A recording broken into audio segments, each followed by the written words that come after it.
Hello, everyone. I'm Daz. Welcome to American Civil War and UK History Podcast. This presentation is available as a video on the YouTube channel and a podcast from wherever you get your podcasts from. And we're on Facebook, Instagram, Twitter, TikTok, and I'm also part of the Unfiltered Historian team, which also has a Facebook page. You'll find all the relevant links in the description below, including what we're going to discuss today. And today's discussion is about the history of the GAR, which is the Grand Army of the Republic, and the Sons of Union veterans. So joining me to discuss this is Bob Woltz. Please introduce yourself and welcome. Thank you very much. I am a 58-year member of the Sons of Union veterans. I've held just about every position in the organization. And I had a couple of grandfathers active in the Grand Army, as well as a great-grandfather who was killed in service. Thank you. Okay, so I will just bring up my shared screen. And so please explain about the formation of the Grand Army of the Republic, please, Bob. All right. Basically, what happened was, and it's hard to imagine today, but many of the young men, literally young men, went off to war. They were 15, 16, 17, 18 years old, and they formed a bond as close as blood brothers or marriage. The familial bond was certainly there, because sometimes they lay on the battlefield under scorching heat and shared a canteen, or they had a morsel of food in the prison camp, or they just grew up together in the camps.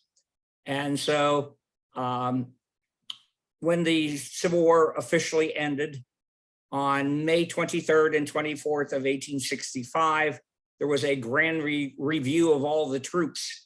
And General Joshua Chamberlain said the pageantry was over, but we did desire to stay together. And so in essence, that was the theory behind the Grand Army. The gentleman with the beard and woolly hair, that is Dr. Benjamin Franklin Stevenson. He was from Illinois. And he saw the need to bring our veterans together. So for about a year, he corresponded around the country. And on April 6th, 1866, in Decatur, Illinois, he recruited 12 men, 12 veterans, and swore them into a secret society called the Grand Army of the Republic. They looked out for each other. They looked out for hiring other veterans. They were concerned about the welfare of widows and orphans. And they also had a small fear in the back of their minds that the South could rise again. And so they put together this it eventually becomes very large and politically astute veterans organization. Okay, thank you. And one thing that's always struck me about the GAR or the Sons is the hat insignia, because you wear an insignia on your hat. Could you please explain a little bit more about that, please? And I understand you have got an example there with you. Well, I have my grandfather's, which it does match the ones that are very similar. It is a memorial wreath, really, and it was simply to indicate that they always remembered those who had gone before. Sometimes they had a post number like the sample you have that says 146. A post was a local chapter formed in a local community. At one point, at our height, there were somewhere around 7,000 posts. We're actually finding that number may be a little on the low side. There may have been actually more than that even. And Grand Army of the Republic refers back to these veterans. But that was their hat insignia that they wore either on a kepi or on a slouch hat. And it was always to remember those who had gone before. Okay. And what about the actual badge itself? The badge itself was very, initially they had several other designs prior to this one. This one was adopted in 1869. Their Inspector General by the name of General Starling designed this, and it's patterned after the Congressional Medal of Honor. The star pendant on the bottom looks from a distance at least like the Grand Army, like the Medal of Honor.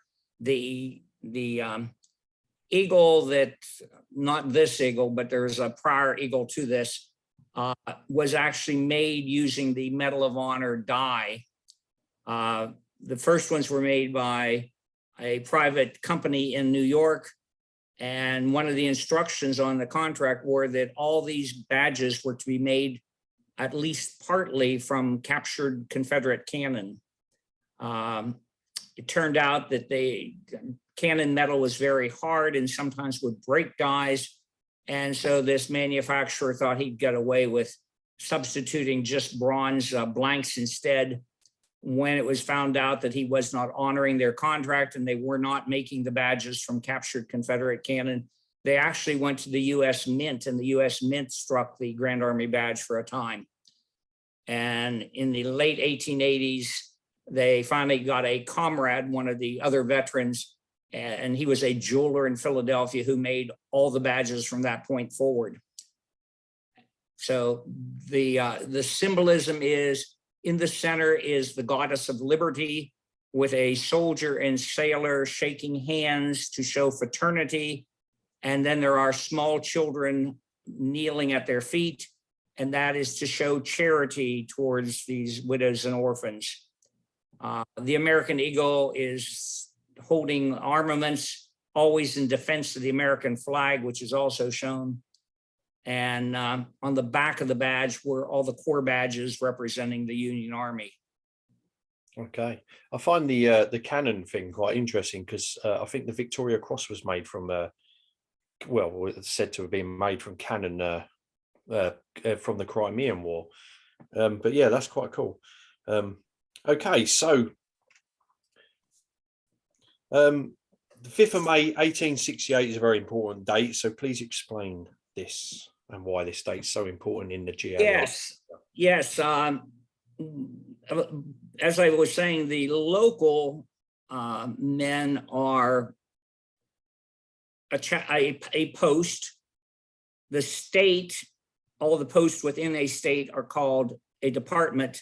And then our national organization is the commander and the national encampment.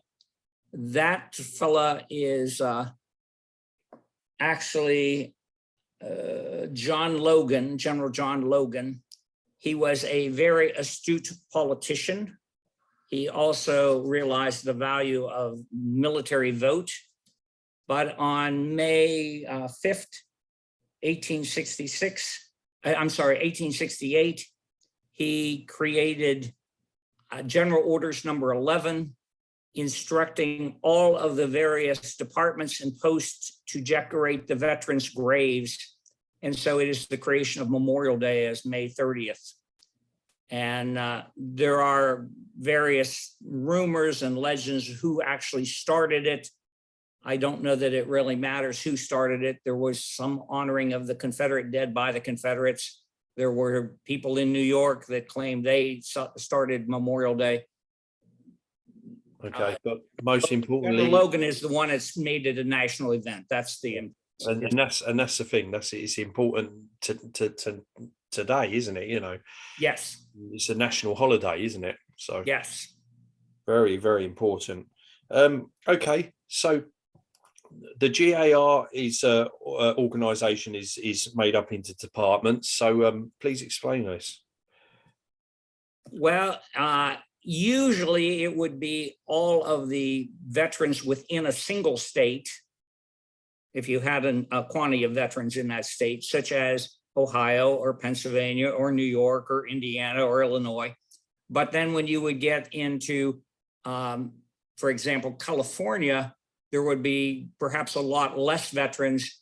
So they would merge surrounding territory as well. So it could be California, Nevada could be, or Arizona could be part of one department. So they did that where the numbers didn't warrant individual states. They had to have a minimum number to function. Okay, thank you. Certainly. So you do have some famous people, members of the GAR, and 5 of them were US presidents. So please explain. Well, as I said momentarily, the veteran vote was very, very important. And initially, they didn't really take advantage of the fact it was a veteran, this veteran vote. And then they saw it as an opportunity to get more pensions. And so, yes, we have Grant and Garfield and Chester Arthur. I mean, I hate to say it, I can't remember all these pictures. Who goes to what picture? William McKinley was our last president that they're all officers of the Civil War. They all got the selection from the votes from the comrades. Thank you. And so there were 2 female members of the GAR, wasn't there? So could you at least yes, at least, yeah. So these are the 2 that I've obviously learned about, but yeah, just explain their stories. Well, the reason why I say at least is that as originally all post records were kept locally. The official regulations make this a male organization, but in some cases, women served disguised as men. Katie Brownell is the one with the rifle, and she has a number of jobs. She actually joins the 5th Rhode Island Infantry with her husband, and she serves as basically an orderly in the hospital, helping to care for the veterans. And she goes on to join post number 3 from Bridgeport, Connecticut. And so some records say she's the only official member of the Grand Army. And eventually she does receive an $8 a month pension, and her husband gets $24 a month. Not that there's any disparity in women's rights, but nonetheless, she was recognized supposedly as the only Grand Army person. Then we have Sarah Edmondson, and she migrated from Canada into Michigan, and she too joins with her husband and serves. And she changes her name at one point to Edmonds so that her father couldn't find her. And then when the war breaks out, and actually just before that, she was using an alias of Frank Thompson. And here again, the records say she is the only Grand Army female member. And it's just not true. We now know that there were others, and there were also official honorary members such as Clara Barton. Clara Barton, because of marking the graves at Andersonville, as well as finding missing persons, was given a life membership, an honorary life membership in the Grand Army. So it's an area that needs to be explored further, but we know that there are more women that disguise themselves than what were originally thought. Yeah, and I find it quite interesting because I've been running some posts through March because it was Women's History Month, and yes, so I've been looking in and delving into a little bit of it myself, and I find it quite fascinating.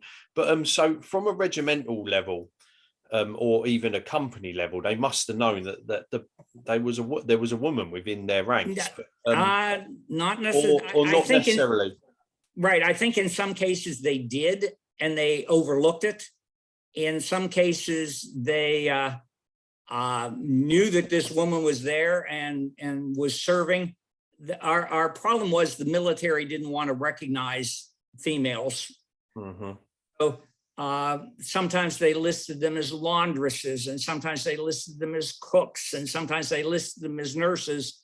But the reality was they were out there fighting alongside their husbands or along there with their comrades. And in some cases, the husband was killed, and they continued to fight on as men for the Union. They were quite loyal to the country. Yes, it's interesting. Like you said, there's a lot more research, and of course, sometimes they didn't know there was a woman until they got obviously wounded, and then Exactly, they would find out. Okay, so I believe that's actually what happened with Sarah Edmonds. Because she did get wounded, she went AWOL. Basically, she disappeared because she knew if they started to treat her, they'd find out that she was a woman. So she disappeared. When later her comrades who recognized her as being, Mr. Thompson, they recognized her, and they actually got a bill through Congress so she could get a pension and join the Grand Army. So there was, today we look back and say, oh, that never happened. That did happen. It happened more so than what we thought, and it deserves a lot more research than what we've given it. So also the Grand Army of the Republic's job was to try and help these veterans get their pensions as well, was it? So was very much part of their role? The Grand Army, it became one of their leading causes, was to raise pensions, to provide for employment. As I said, quite often there were some political jobs available. Well, they were hammering the politicians to make sure you hire a veteran for that position and not give it to someone who had been a slacker and not gone to war. And then the Grand Army itself organized a number of women's organizations, and those women's organizations also raised literally millions of dollars to take care of the disabled, the orphans, the widows, just as an extension of the Grand Army cause itself. And again, if they're changing their names, that must have been difficult to prove. Yes, well, in some instances. Absolutely correct. Okay. So when did the GAR reach its height, and when did it dissolve? Well, the Grand Army itself reached in 1890. We believe there was probably 1 million men served in the Grand Army at various times. Wow. Some joined, died, obviously. Newer men joined again. So in 1890, at their 25th anniversary, they had 409,489 individual members in approximately 7,000 posts. As I say, the sad thing was sometimes a post would organize, for whatever reason, it would fold and they'd reorganize a post. So the number goes between 7,000 and 10,000, which I realize is a huge disparity between numbers, but there was a lot of posts. Yeah, of course. And again, so going back to Memorial Day, would there be like a massive parade and stuff like that? It was originally called Decoration Day, and it was a time when baskets of flowers were taken to the cemetery, and they would place flowers on all the graves. They would enlist school children to come out with them, as well as their auxiliaries.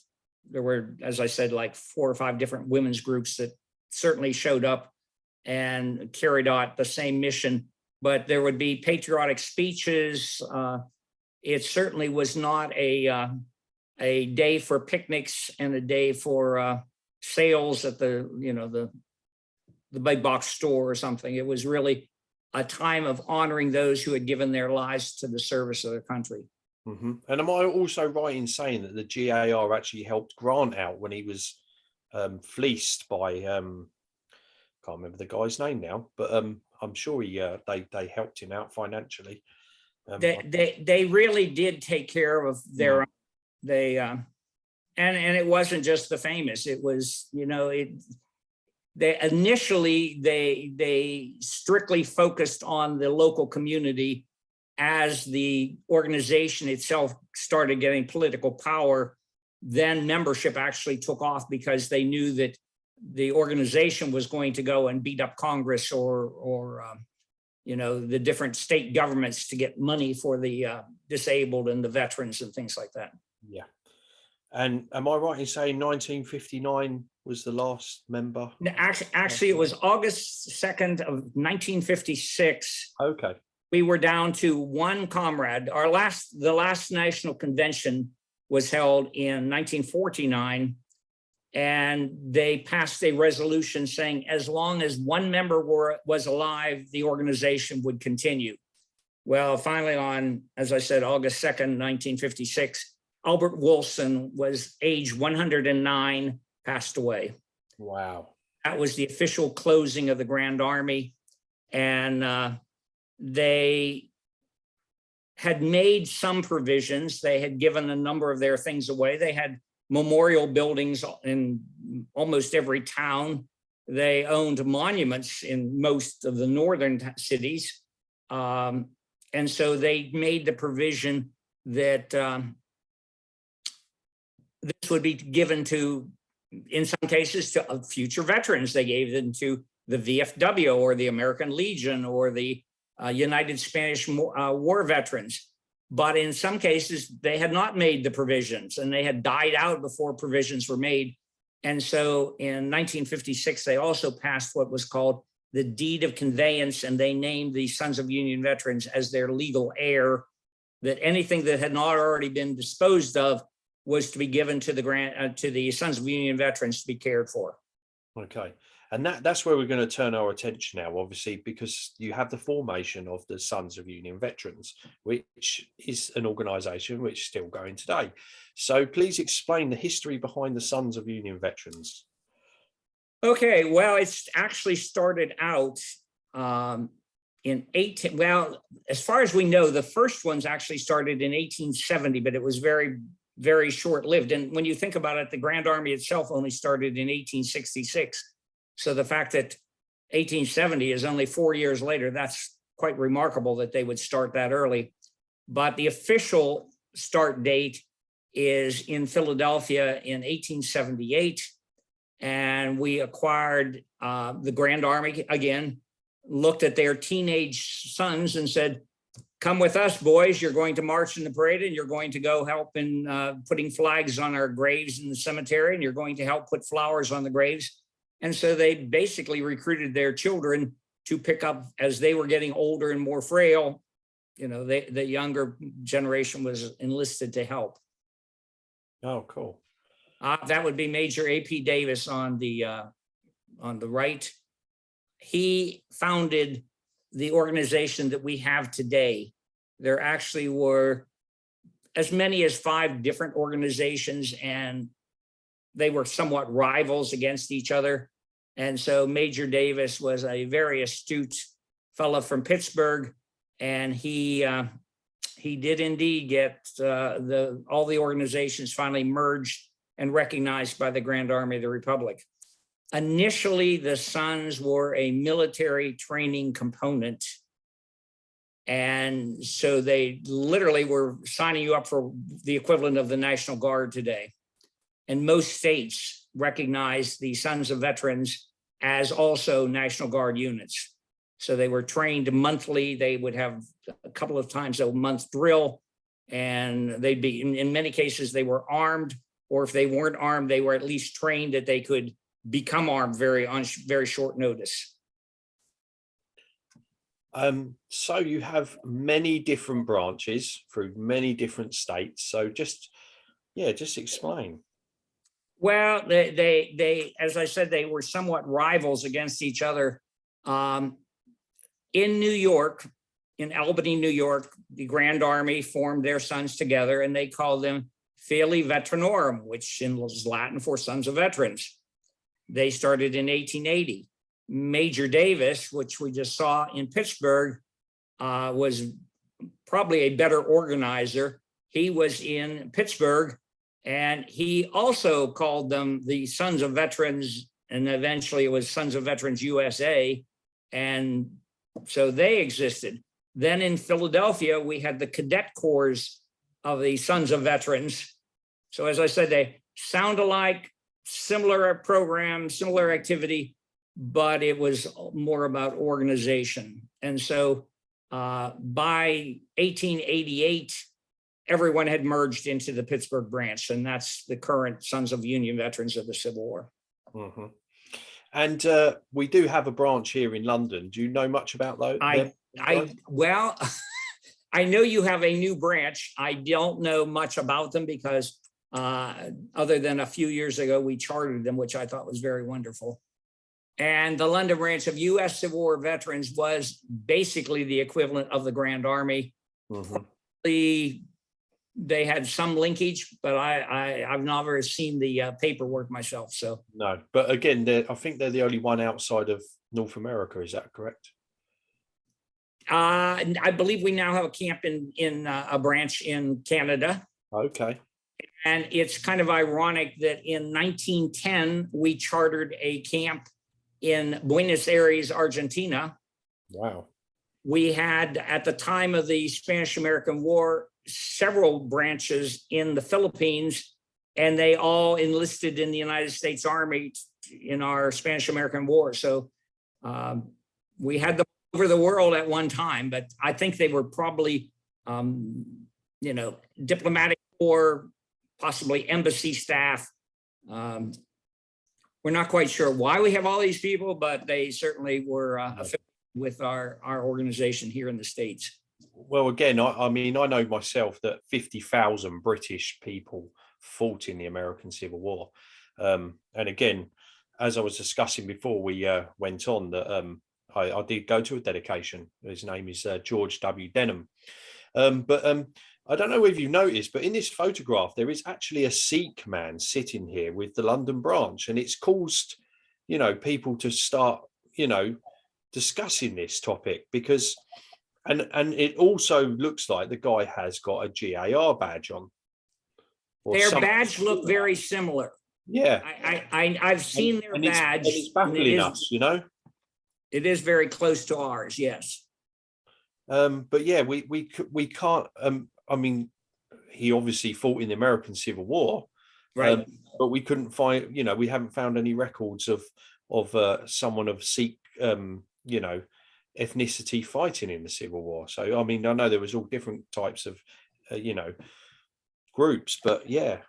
Well, we know that a lot of foreign soldiers came because they did have anti-slavery feelings. Mm-hmm. Britain had outlawed slavery long before the United States did, and so we know that there were British. We know that there were Swiss, and we know that there were about 20% of the Union Army was actually German.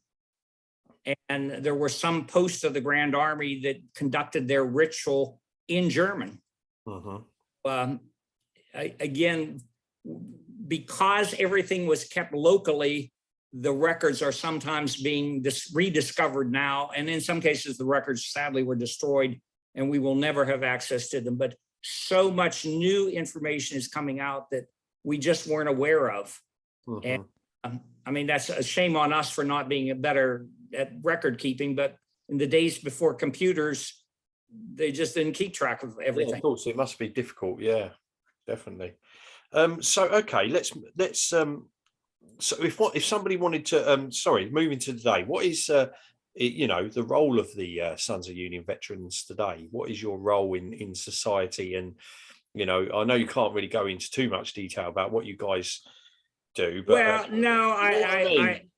I would say our number one cause today is to preserve and make available for research all these records and things like that. Mm-hmm. There are a number of documents which, again, the Grand Army had them disposed of. Well, in some cases, they gave it to the State Historical Society. Well, we'll say, you are looking for something. We may or may not know where to send you. At least we're trying now. We're working very diligently with collecting. Here is where the records are around the country. And so little by little, people are getting greater access to this. A number of new books have come out just in the last, I guess 10 years. There was a military She taught military history at the University of Central Florida. Her name is Barbara Gannon. She proved huge numbers of integrated posts existed. And if you had asked us that question 25 years ago, we'd have said, oh no, America is a segregated nation. Well, the Grand Army was very determined to enlist Black comrades.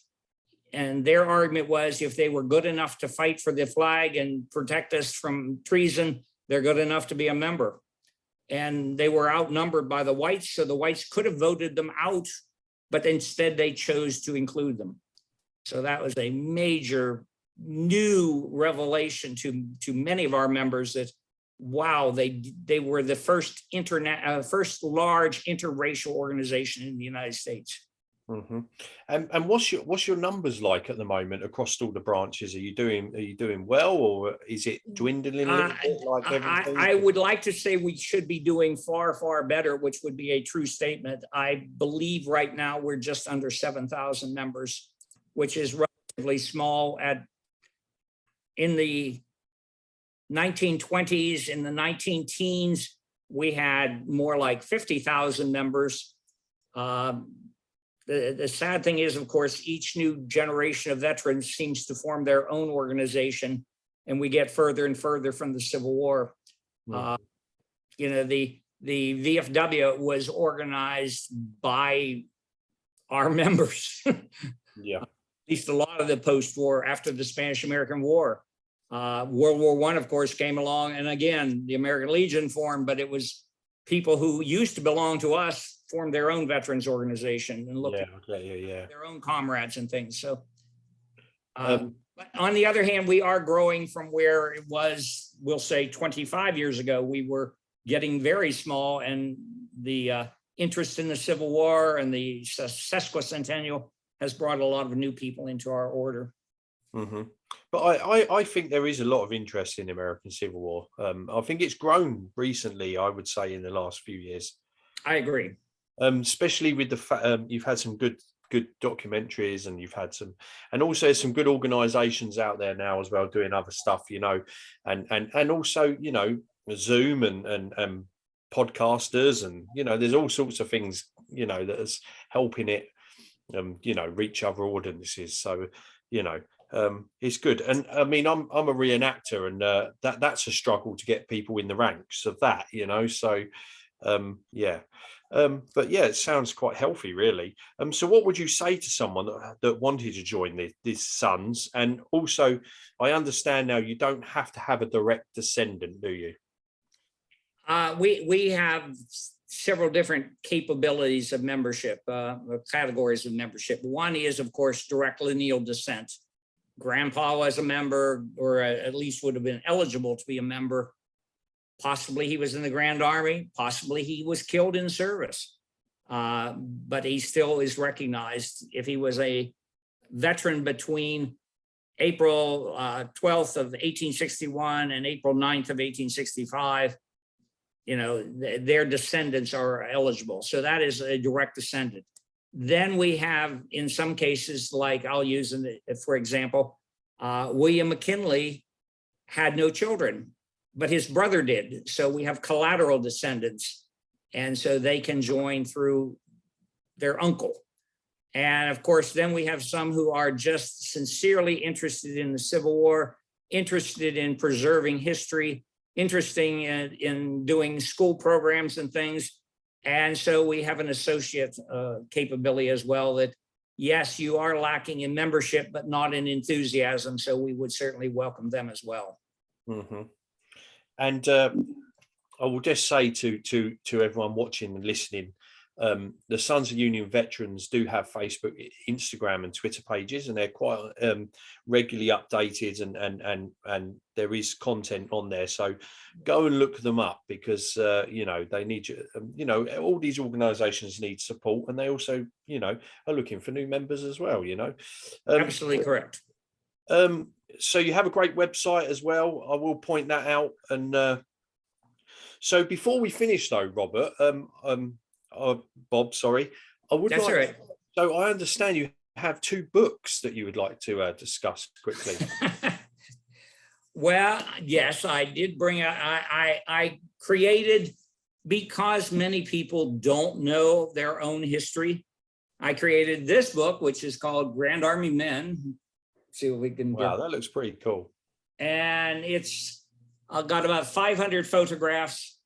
And not only does it have the history, but it also goes into all of our badges and recognition. Wow, nice.